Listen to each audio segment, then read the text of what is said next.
নমস্কার চাষী বন্ধুরা, কিষাণ মানে অনুষ্ঠানে আপনাদের সকলকে স্বাগত। এই অনুষ্ঠানটি পরিবেশিত হচ্ছে ভারত সরকারের কৃষি এবং কৃষক কল্যাণ মন্ত্রকের সহায়তায়। আজকে আমরা এসেছি বোলপুর শ্রীনিকেতন ব্লকের অন্তর্গত খোশকদমপুর গ্রামে। আমরা কথা বলবো এই গ্রামের দুজন সফল মহিলা চাষী বন্ধুর সাথে, যারা নিয়মিত চাষবাস করে আজকে সফল হয়েছেন। নিজেরাই কিন্তু জৈব সার তৈরি করছেন এবং কিচেন গার্ডেন তারা তৈরি করেন বাড়ির মধ্যেই। আজকে প্রচুর সবজি চাষ করেছেন, সেটা দেখার মতন। চারিদিকে দেখতেই পাচ্ছি যে সবুজ আর সবুজ বিভিন্ন ধরনের সবজি চাষ করে তারা কিন্তু আজকে সফল হয়েছেন। এইরকম দুজন দিদির সাথে আমরা কথা বলবো, জানবো তাদের নানা অভিজ্ঞতার কথা। আপনার নাম? আমার নাম মামুন চ্যাটার্জি। আচ্ছা, মামুনদির কাছে জানবো যে কি কি চাষবাস করে থাকেন। আমি সাধারণত এখন এই টাইমটা যেমন একটু ভেন্ডি, ঢ্যাঁড়স যেটা বলছি, তারপরে আপনার করলা, তারপর দেখছেন আপনি বাড়িতে কুমড়ো, এই যে ঘরে যেগুলো হয় সেই সব দিয়েই আমি চাষবাস করি। এতে আমি কোনো কৃত্রিম কোনো কিছু ব্যবহার করি না। আর এটা আমি আপনাদের রেডিও শুনে আরো বেশি করে আমি ইন্সপায়ার হয়েছি, বা আমি ভাবি যে আমি আপনাদের শুনে যে কে কিভাবে কি চাষ করলে কি উপকার পাওয়া যায়। তো এটা আপনাদের রেডিওর মাধ্যমে আমি প্রচুর উপকার পেয়েছি। আর আমার বাবা আমার দাদুর কাছ থেকে, আমার দাদুরাও করতো, তারপর আমার বাবাও করেছে, আর এখন আমি নিজে করছি। এতে আমার নিজের সংসারে উপকার হয়, আমি নিজে কিছু উপার্জন করতে পারি। তো এইসবই চলছে আর কি। আপনাদের অনুষ্ঠান শুনে আপনি দেখুন, আসুন আমাদের এখানটায় দেখুন যে আমি কিন্তু মাশরুম চাষ করেছি। এই মাশরুম চাষ করে শীতে আমি প্রচুর টাকা রোজগার করতে পেরেছি। এটা আমার খুব ভালো লাগছে। সেটা একমাত্র সম্ভব হয়েছে আপনাদের এই রেডিওর মাধ্যমে। তো আমরা প্রচুর উপকৃত হচ্ছি। আর একটা কথা বলি, যেটা না বললেই নয়, ওই আমার যে বাড়ির খোসা যেই সমস্তগুলো থাকে সেগুলো আপনি দেখুন, আমি এই গর্ত করে এর মধ্যে ফেলে জৈব সার তৈরি করে আমি কিন্তু এইভাবে এই যে আপনার গাছগুলোতে আছে তার গোড়ায় গোড়ায় দিয়ে আমি কোনো রকম কৃত্রিম সার আর কি ব্যবহার করি না। আমি পুরোটাই জৈব সারের মাধ্যমেই করি। তো অনেক অনেক আপনাদের এই রেডিওর মাধ্যম আপনাদের যদি এইভাবে হয় আর কি, আমি প্রচুর উপকৃত হচ্ছি। আমার মনে হয় আমাদের গ্রামে বা অন্যান্য জায়গায় যত মেয়েরা আছে বা আমরা এইভাবে যে করছি, তা এতে অনেক উপকার তাদের হবে। অনেক অনেক আপনাদের ধন্যবাদ। আর একটা কথা বলি, এই যে মাশরুম চাষটা আমি করেছি, এর জন্য কিন্তু খুব বেশি আমার জায়গা লাগেনি, খুব সামান্য জায়গার মধ্যে আমি এই মাশরুম চাষ করেছি। আর একটা কথা, যে এই মাশরুম চাষ করে কোনো আমার যে খুব বেশি খরচ হয়েছে তাও কিন্তু না। আমি বাড়ির এই যে জৈব সার, সেই সার দিয়ে আমি কিন্তু মাশরুম চাষ করেছি এবং আমি অর্থ উপার্জন করেছি। আমি এতে খুব উপকৃত হয়েছি। মাশরুম চাষ করে একটা কথা বলি, এর মধ্যে কিন্তু বাজারে যে চাহিদা, মাশরুম চাষ করে প্রচুর বাজারে চাহিদা, বেশ মোটা আর কি লাভ আমাদের করা যায়। আর একটা কথা, ওই কোনো পোকামাকড় কিন্তু মাশরুমের মধ্যে হয় না। এটা একটা খুব ভালো সুবিধা। যে কোনো মহিলারা কিন্তু ঘরে বসে এটা করতে পারে। হ্যাঁ হ্যাঁ হ্যাঁ, একদম। যে কোনো মহিলারা ঘরে বসে কিন্তু এই মাশরুম চাষ করতে পারে। বাড়ির কাজ থাকলেও এটা যদি মনে করে একটুখানি সময় যদি বের করতে পারে, তাহলে ছোট্ট জায়গার মধ্যে এই মাশরুম চাষ করা যেতে পারে। এবং এখানে খরচ কম, জায়গা কম, এবং জায়গা কম লাগে, এবং সেচ বা সারের পরিমাণ খুব একটা বেশি লাগে না। রোগ পোকার সমস্যাও নেই। শুধুমাত্র একটু পরিচর্যা, একটু লক্ষণ করলেই কিন্তু মাশরুম চাষ করা যায়। এবং সেখান থেকে আপনি প্রচুর টাকা আয়ও করেছেন। একদম, আমি প্রচুর টাকা আয় করেছি মাশরুম চাষ করে, প্রচুর টাকা আয় করেছি আমি। আর মাশরুম চাষ করে বাজারে খুব চাহিদা, আমরা দিতে পারি না, এতটাই মাশরুমের চাহিদা রয়েছে বাজারের মধ্যে। দিদি তো মাশরুম চাষ করে আজকে ভালো রকম সফল হয়েছেন এবং প্রচুর টাকা রোজগারও করেছেন। পাশাপাশি আর কি চাষ করেন? আমি এই দেখুন, ফুলের চাষ করি। এই শীতের সময় প্রচুর গাঁদা ফুল আমি চাষ করে বাজারে দিয়েছি, তাতেও আমার খুব উপকার হয়েছে।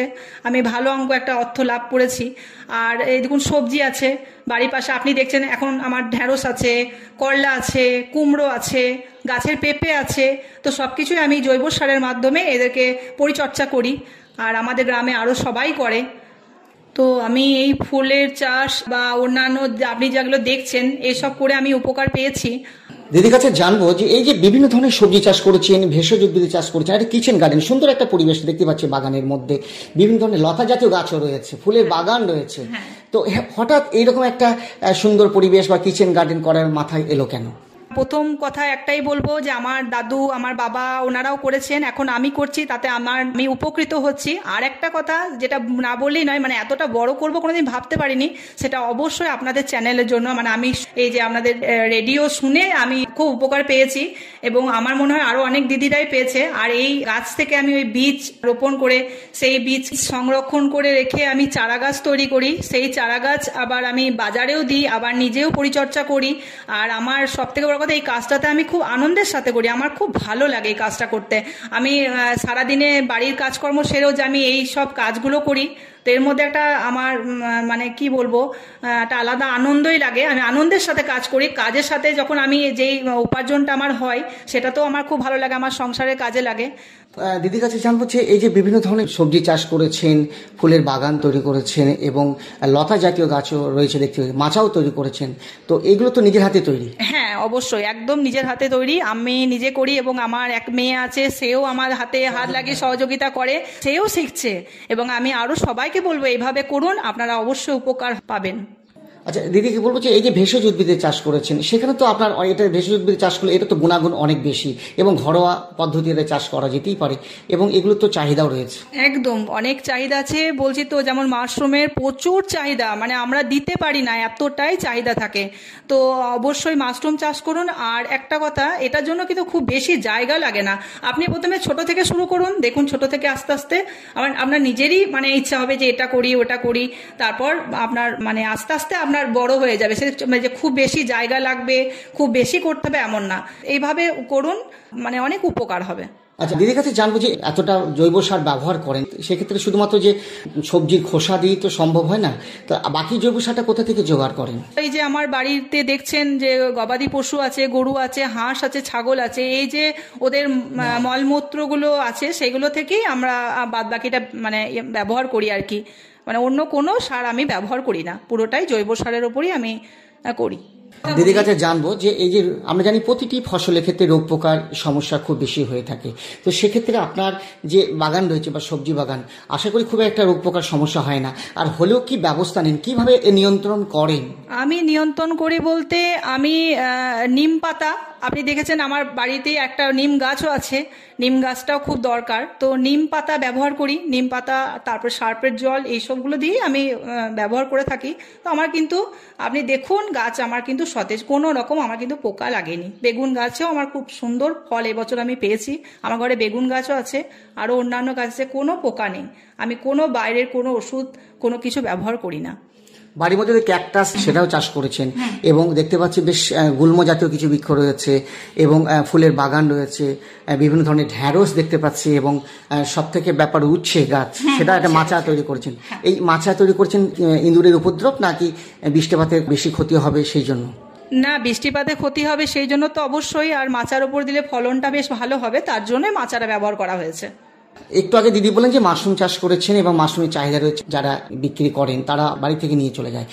বিভিন্ন ধরনের যে সবজি চাষ করেছেন, উচ্ছে টুচ্ছে রয়েছে, এখানে তো প্রচুর পরিমাণে ফলন আপনি বা ফসল পান, সেক্ষেত্রে কি বাজারে যেতে হয় না এখান থেকে সব নিয়ে, না পাড়ার লোকরাই এখান থেকে নিয়ে চলে যায়? না না, পাড়ার লোকও অনেকে আসে, পরিচিতরাও অনেকে আসে, প্লাস বাজার থেকে আমার এখান থেকে লোক এসে নিয়ে চলে যায়। আমাকে এর জন্য আমার যেটুকু পরিচর্যা আমার বাড়িতে বসে, আমাকে আলাদাভাবে কোনো কিছুই করতে হয় না, সব নিয়ে চলে যায়।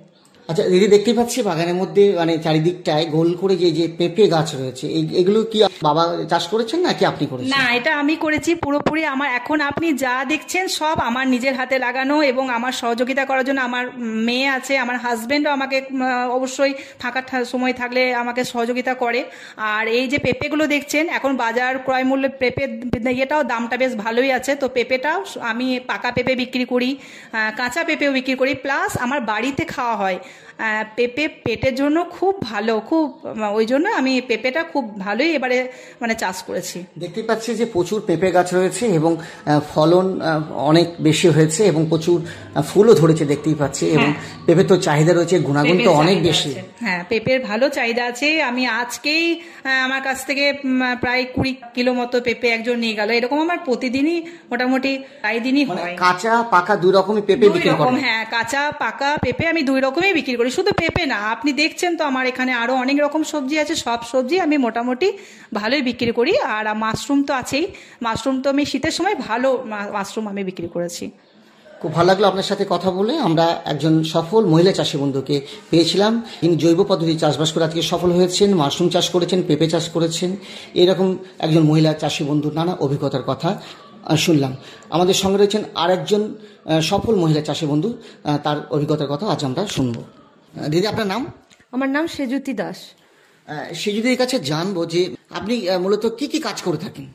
আমি এই বাগানে নানা রকম ফুলের গাছ, ঘরের কাজ, তারপরে ঘরের যে টুকটাক সবজির দরকার হয় সেগুলো আমি উঠোনেই চাষ করে নিজেদেরও প্রয়োজনে লাগে, অন্যকেও কিছু কিছু দেওয়া হয়, বা অন্য সবজির জন্য নিয়ে যায় যারা, তাদেরকেও দেওয়া হয়। এখন কি কি চাষবাস করেছেন? এখন বলতে ফুলের প্রতি আমার খুব নেশা। আমি ফুল গাছই মূলত বেশি চাষ করে থাকি। ফুল, নানা রকমের ফুল গাছ লাগাই, নানা মরশুমে নানা রকমের ফুল হয়। তো এই যে বলছেন যে ফুলের নেশা, ফুল চাষ করেছেন, এটা কোন সময় শুরু করেছিলেন?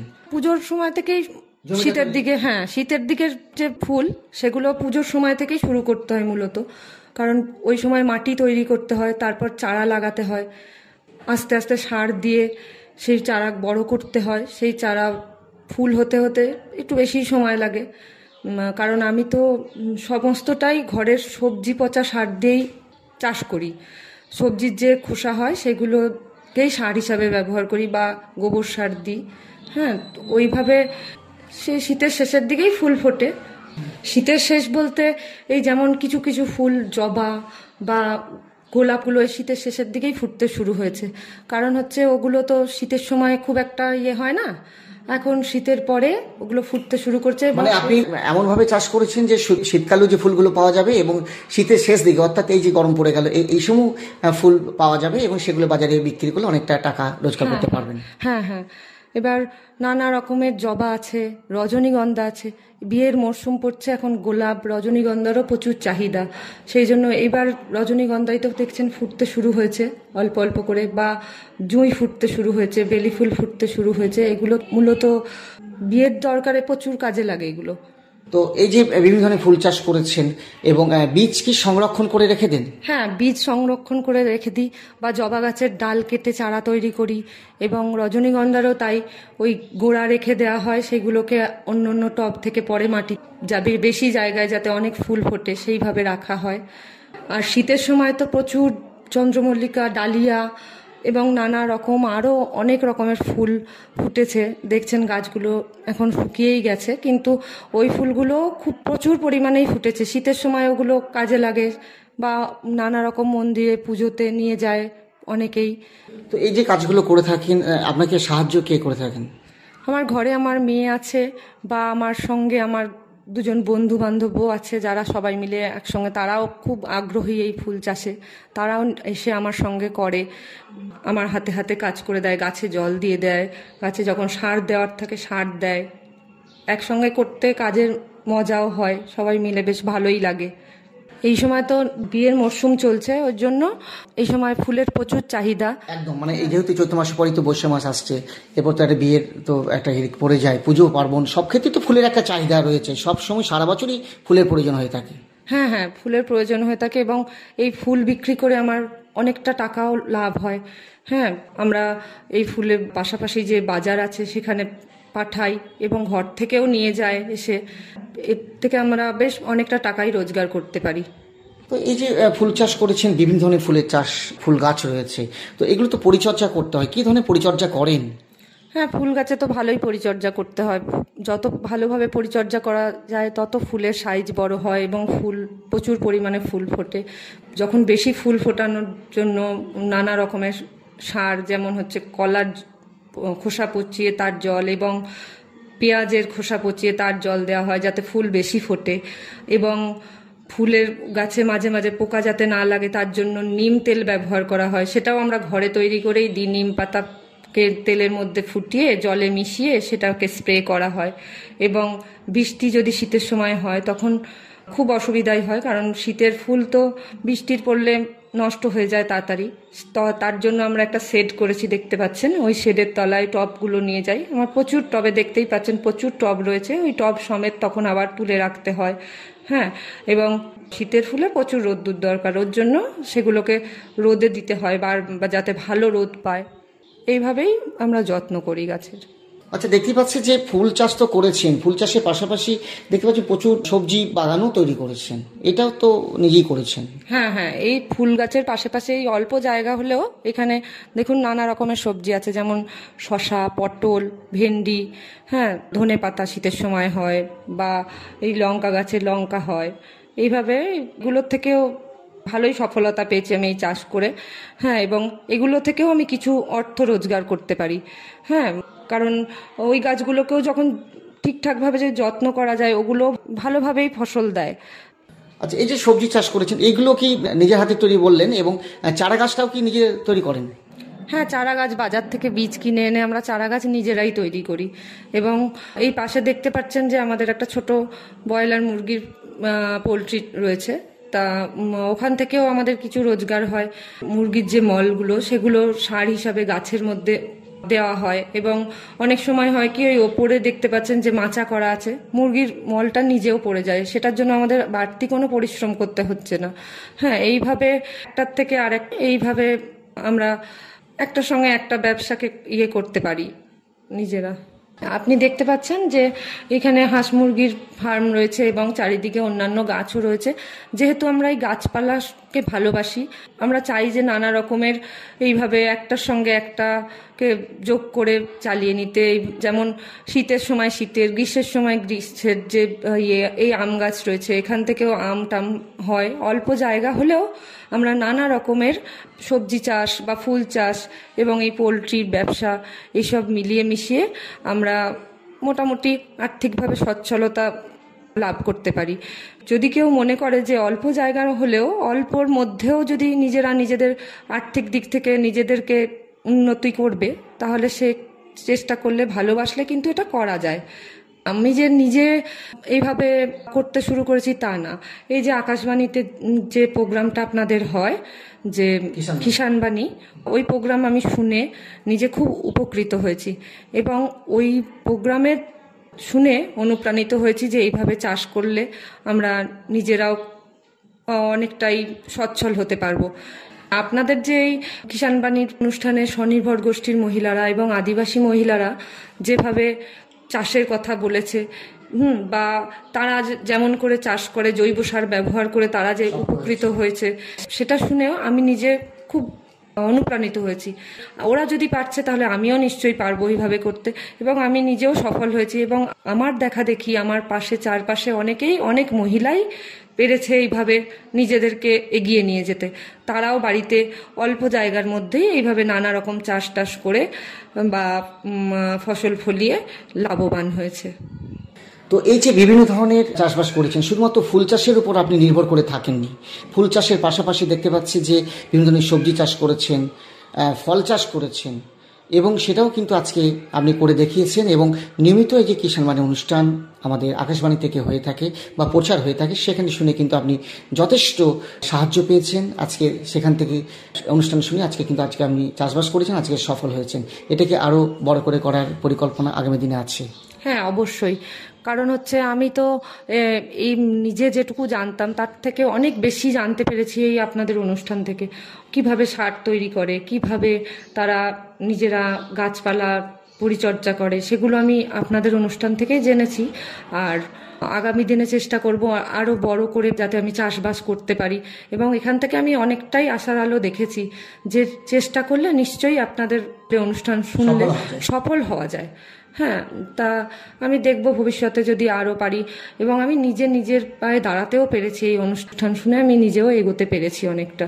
এবং আমি চাইবো যে আরও অনেকেই এই অনুষ্ঠানের শুনুক এবং অনুষ্ঠান শুনে নিজেদেরকে এগিয়ে নিয়ে যাক।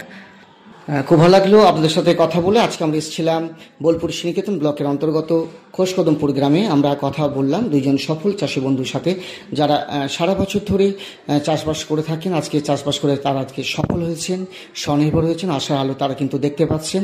এইরকম দুইজন সফল মহিলা চাষি বন্ধুর সাথে কথা বললাম।